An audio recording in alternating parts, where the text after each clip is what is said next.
Hey guys, it's Lindsay and welcome back to my channel. Today I thought, since we are coming to the closing of a decade, that we would look back on the past 10 years of my life.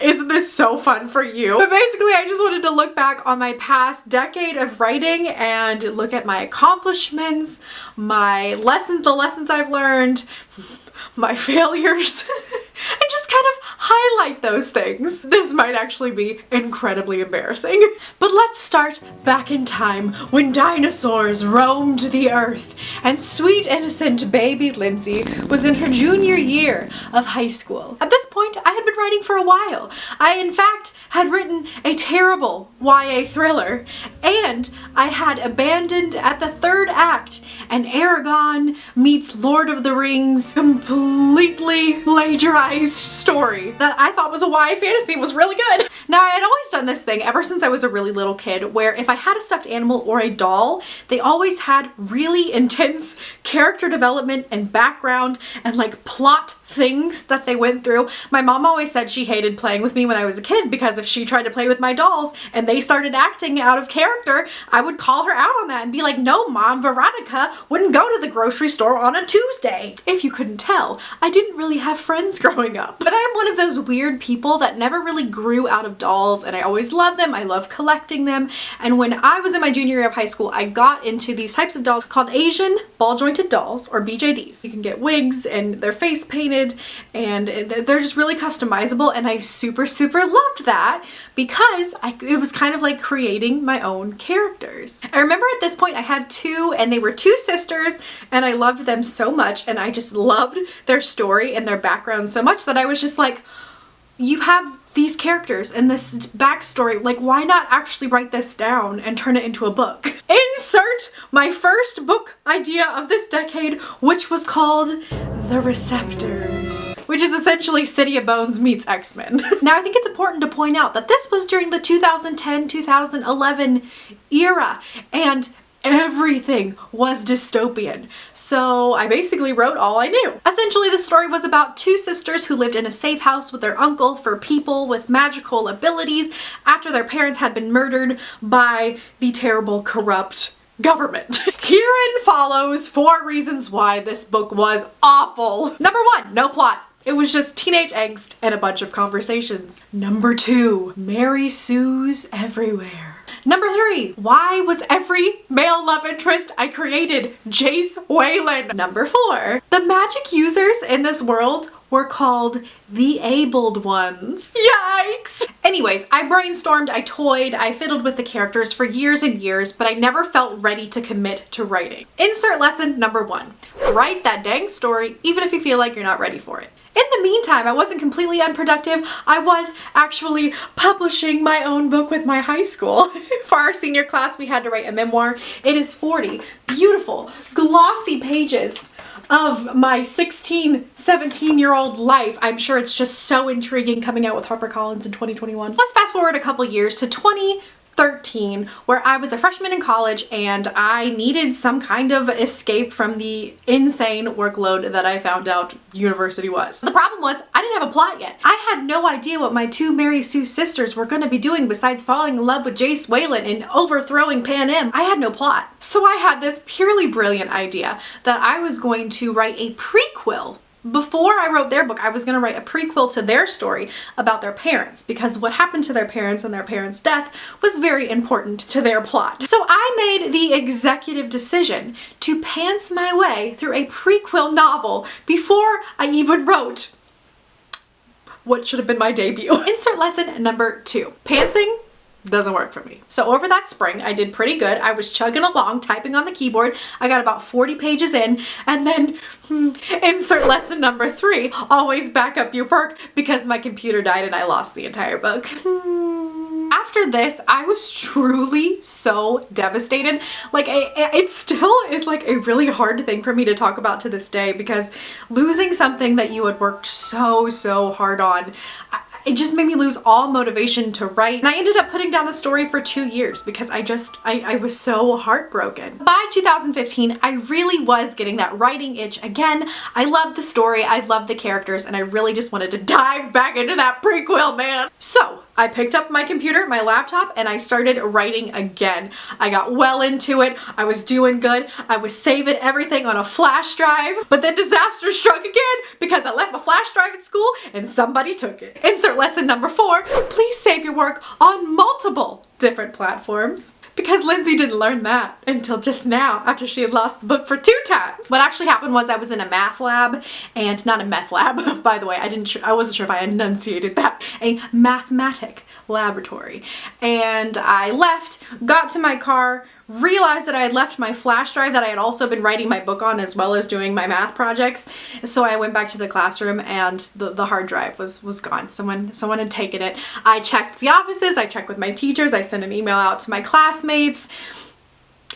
No one turned it in. I just guess someone really wanted to read my book, and I keep waiting for this 2013 YA horrible dystopian called The Abled Ones to hit the YA market, and like, I'm just ready for it, okay? But of course ensued the devastation again. It's really, really hard when you work so hard on something to lose it, and I'm sure if any of you have ever experienced this, you know, it truly, truly is like, it's depression inducing. Like, it's you pour your soul into this piece of work and then it's just gone, dissolved into the ether, and you never see it again until you work on it again, which I did not decide to do until 2016. So 2 things got me back into wanting to write. Number 1 is I discovered BookTube and I rediscovered my love of YA. I started reading voraciously again and I was just so ready to start writing. The second reason was I took this really great Roman history course as an elective, and I had this awesome professor that instead of doing papers, like essay papers or final exams,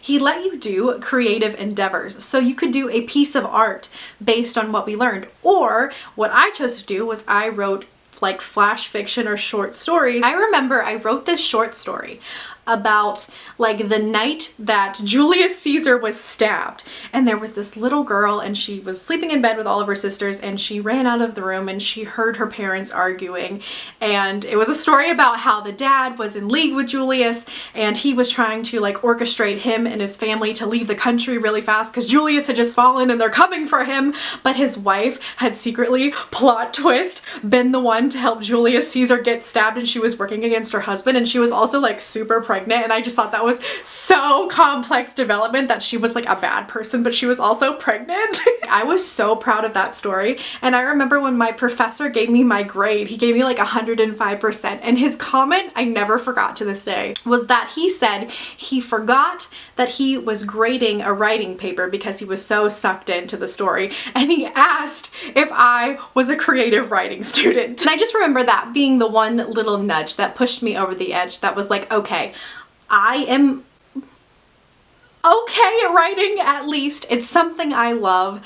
I should really be putting an effort into doing this. Starting in 2017, I made it my New Year's resolution that I was finally going to write and complete the prequel novel to The Abled Ones. That dang prequel! So at the end of spring semester in April of 2017, I sat down because I was going to re-outline, re-roadmap this prequel so I could really figure it out. So I sat down, I got out my notebook and my pen, and I put it to the page, and When the Sea Came for Us just flew out. I had no explanation as to why this kind of Jew Duarte dark arc of a character who was fat and disabled and like abducted by mermaids. I had no idea where she came from because she was so completely different than my 2 Mary Sue protagonists, and the entire, you know, genre changed. I wasn't writing science fiction dystopian. This was a high fantasy novel, and it just flowed and it just felt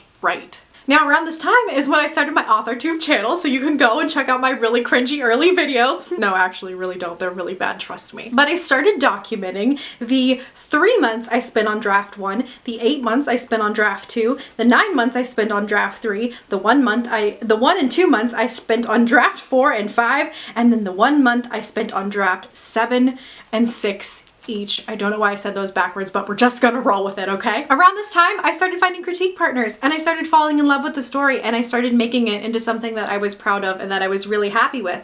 And then flash forward to 2018, I got into Author Mentor Match round 5, which was just wild to me. And then flash forward to this year, 2019, I started querying When the Sea Came for Us, my YA dark fantasy. And while I started querying that, I immediately started working on The Glass Witch, which is my middle grade project. I have since completed and started querying that.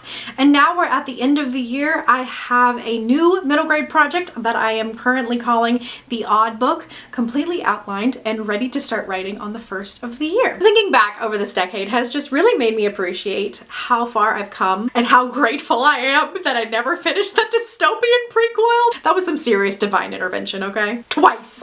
But looking back over each step, each year really, and seeing my triumphs and my follies makes me see how much I've grown, not only as a writer, but as a person. And I just think that having this whole journey mapped out, it'll be just so much sweeter to look back on it one day when I get to the places I want to go, have the agent, have the book deal, have the Pulitzer Prize. Just kidding. Like, I have a decade worth of stone cold improvement to look back on to show that I have been working my butt off for a decade to get where I need to go. And I just know that when this is all said and done, you know, little Lindsay in 2010, you know, in her junior year English class, writing in her composition notebook when she's supposed to be taking notes on Shakespeare, would be so proud of the writer I've become today, coming from writing in little elbows of time to what I am now, having a channel all about writing. And yeah, I'm not published and yeah, I don't have an agent yet, but I'm making steps to get there. And I'm proud of myself, and I know she would be like so shocked and so thrilled, and like my little baby cheerleader self would be like, yeah girl, yeah! I hope you guys enjoyed this video, this look into my life and my decade of writing. Let me know, what is the one accomplishment that you are the most proud of yourself for achieving in the past 10 years of writing? It can be the smallest thing or the biggest thing. I want to know. Cheer yourself on and let me cheer you on too. Thank you guys so much for watching. Don't forget to like and subscribe, and I will see you in the next one. Bye!